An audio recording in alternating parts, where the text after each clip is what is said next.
Hi everyone, this is Darrell Lonnie with the head men's basketball coach at Western Oregon, Craig Stanger. We're talking about wins today, something we always want to talk about. The conclusion now of the Western Oregon University Phoenix Inn tournament over the weekend. Successful, your team won twice, and your team played good basketball, didn't they, both nights, Coach?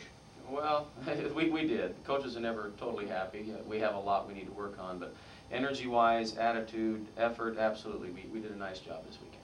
Let's start with the first game against Notre Dame Dana Murr.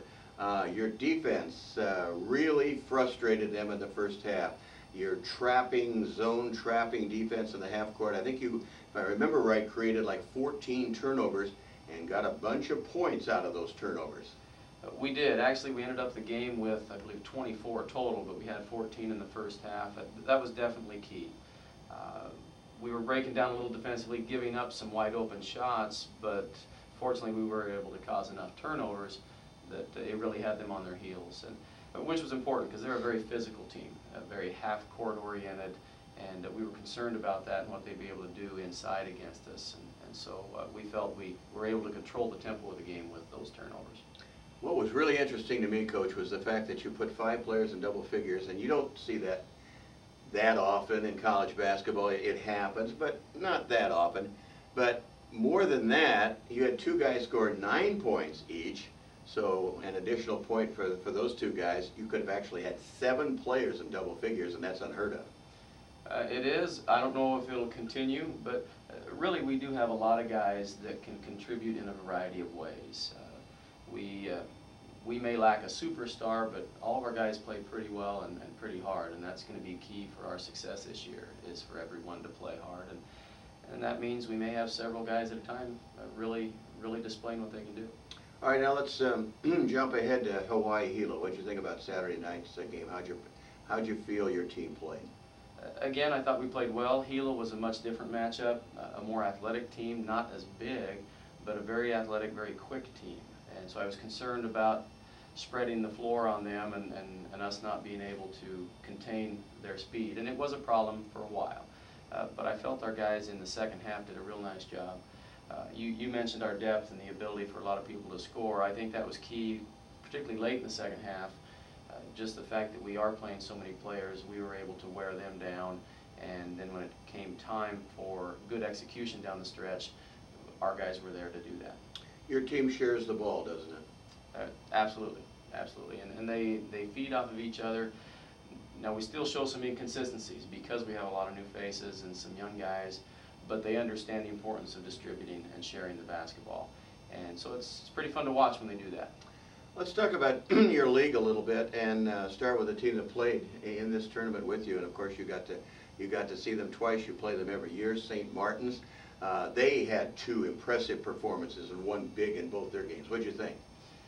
They did a very good job. He was supposed to have a down year this year, but Coach Cooper does a real fine job of fundamental basketball and getting his players to execute the details, and he's looking pretty good this early on. Your league, wow, what a great weekend they had. Definitely. We, as a conference, went 13-0 against other regional opponents, be it from the CCAA or the Pac West. And that's really important, especially when it comes to national tournament berths and things like that. How we fare against those other conferences within our region will really determine how many teams we can get into the national tournament. That was my next question. So that will be a plus later when they start looking at how many teams your league can send to the nationals then. Yes, it really deals with the strength of schedule, and so that is important. And it was good to see that we came out of the gates so well against those other conferences. The next couple of weeks, we're again playing more teams from within the region, and we'll see how well we fare. Craig, Humboldt State is in your league in football, not in your league in basketball. I'm sure that confuses people why it's that way. So tell our viewers why that is, Coach. Well, it's a little confusing to me too.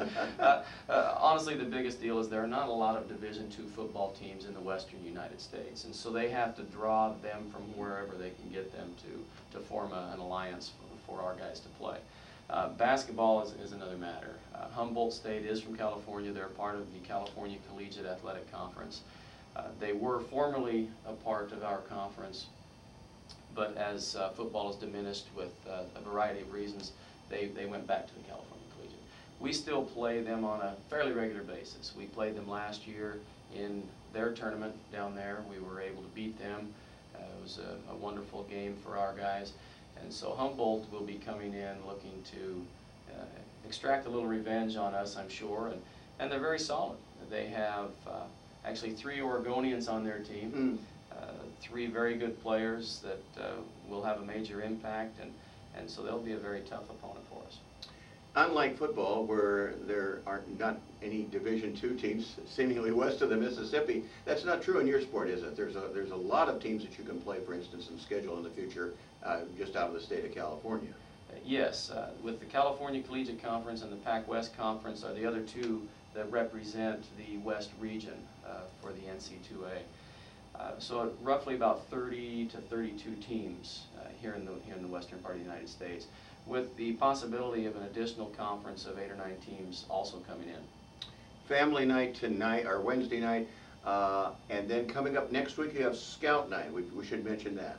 Yes, that's a promotion. That's the Wednesday before Thanksgiving. That's kind of an odd time to have a game, but so to offset that, we want to let the people in the community know that they can come out, enjoy a couple of good basketball games. The women, they have a game prior to ours that night.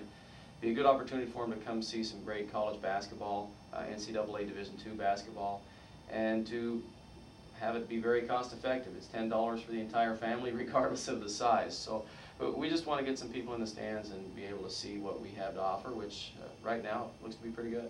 December 2nd, you play a very good team, Hawaii Pacific, and that's Scout Night, so all the scouts out there can come for free.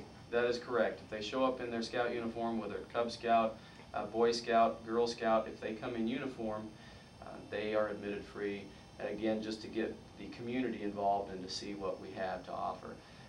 Both Humboldt State was preseason ranked nationally, and BYU Hawaii is preseason ranked nationally. In fact, they're ranked #1 in the country for NCAA Division II. So it will be a definite difficult task for us. With those 2 games and the tournament in San Francisco, over the next 8 days, we will have 4 games.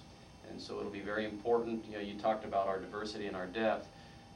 The guys are going to have to step up this week because this is going to be a difficult task. Look ahead, and let's do that. Let's look ahead and talk about the weekend. Notre Dame, or you played them, and you talked about that game. You will play them again in this upcoming tournament, and then you have one other game in the tournament also. Yes, we play 2 Pac-West teams, one being Notre Dame, the other being Dominican. We don't know much on Dominican yet. We're still learning about their program. Notre Dame, again, I'm sure he will have adjustments for our pressure, and so we'll have to make sure that we're consistent in our defensive effort and make better choices on offense. That's one of the things that I felt we didn't do a good job of this weekend, even though we did get 2 wins. We didn't take good care of the basketball. Often we get a turnover and turn around and give it right back.